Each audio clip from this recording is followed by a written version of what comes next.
Ainda que eu falasse a língua dos homens e dos anjos, se eu não tivesse amor, de nada teria valor. Muito bom dia, que a graça e a paz do nosso Deus nessa manhã esteja sobre você e sobre toda a sua família. A cada dia que vivemos, queremos viver mais para o Senhor do que para essa terra. Queremos viver uma vida de acordo com a vontade de Deus. Deixo com você também nessa manhã uma parte da palavra do Senhor, que se encontra no livro de Provérbios, capítulo 12, verso 4, onde a Bíblia diz o seguinte: a mulher virtuosa é a coroa do seu marido, mas a que procede vergonhosamente é como podridão nos seus ossos. Provérbios, capítulo 12, o versículo 4.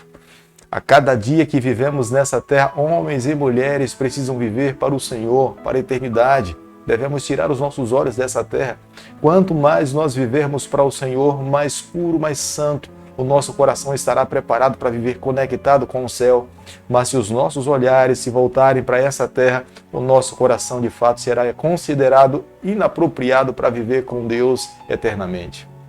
A cada dia, nesse canal, nós estudamos um capítulo da palavra do Senhor. E nessa manhã eu convido você a ter nas mãos a palavra de Deus no livro de Salmo, capítulo 72, o versículo 1. Concede ao rei, ó Deus, os teus juízos e a tua justiça ao filho do rei.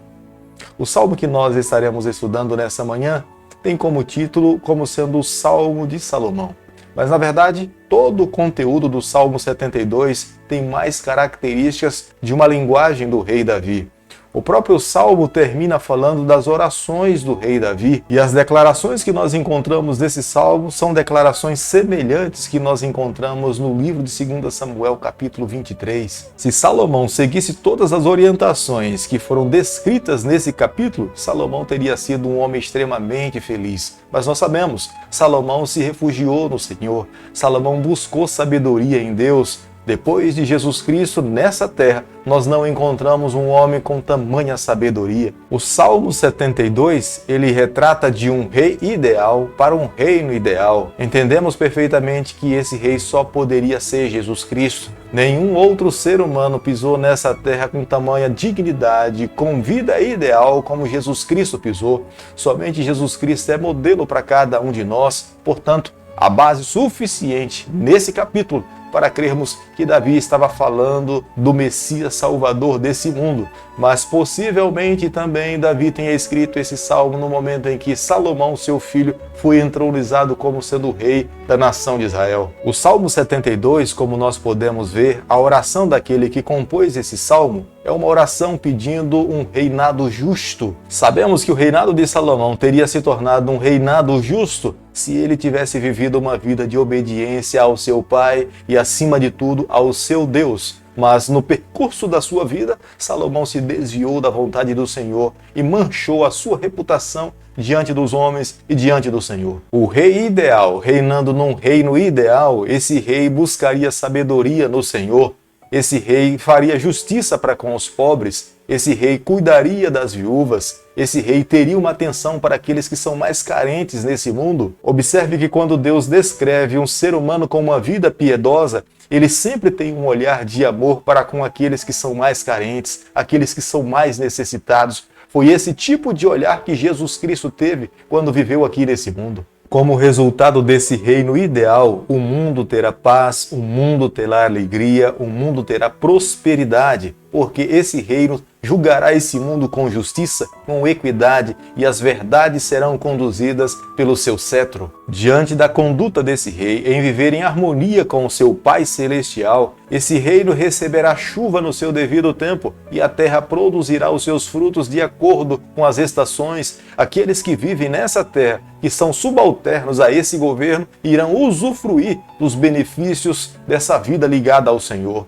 Embora saibamos que Salomão viveu em harmonia com o Senhor, mas no processo da sua vida, Salomão abandonou ao Senhor, viveu uma vida em equidade, viveu uma vida no pecado. Mas Jesus Cristo, ao pé da letra, o Filho de Deus, o Messias vindo do céu, ele cumpre ao pé da letra todos esses requisitos. É um rei justo, é um rei íntegro, ele amou os humildes, ele julgou com justiça, ele abençoou essa terra. Nenhum outro ser humano viveu nesse mundo como Jesus Cristo viveu. Ele abriu as portas da salvação para a nossa vida. Até então jamais sabíamos como receber a salvação, mas em Jesus Cristo nosso coração encontrou plenitude vinda do céu, bênçãos do Senhor para a nossa trajetória. É a razão por que todas as nações devem se voltar para o Messias, para o Filho de Deus, e render glórias e louvores ao seu nome. Porque se não fosse Jesus Cristo, nós estaríamos aqui condenados nesse mundo à destruição e morte eterna.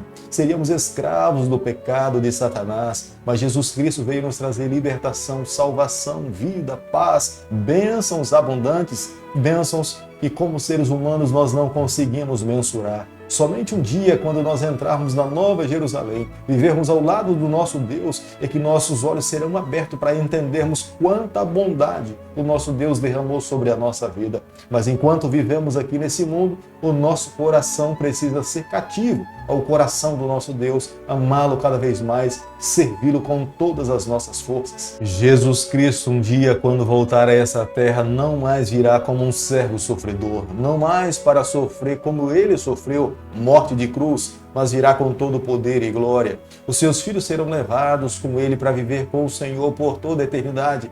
Aqueles que amaram ao Senhor reinarão com ele na eternidade por 1000 anos. E um dia voltarão aqui a essa terra junto com o seu Deus para julgar aqueles que não aceitaram ao Senhor, e será o final do pecado, a morte eterna para todos aqueles que desviaram e não aceitaram o plano da salvação em Jesus Cristo. Jesus governa por todo o universo. Os salvos terão essa alegria de governar também por todo o universo. Um reino que terá início, mas será um reino que jamais terá fim. Viverão eternamente na companhia do seu Deus para todo sempre. Jesus, quando esteve aqui nessa terra, o olhar de Jesus foi para o mais pobre, os mais carentes. Assim como os discípulos de Cristo, os nossos olhares também precisam ser para essa classe de pessoa que está aqui nessa terra, os mais necessitados, as viúvas, os carentes. Nós precisamos cuidar dessa classe de pessoas. Podemos ver claramente a palavra de Deus quando descreve uma vida piedosa,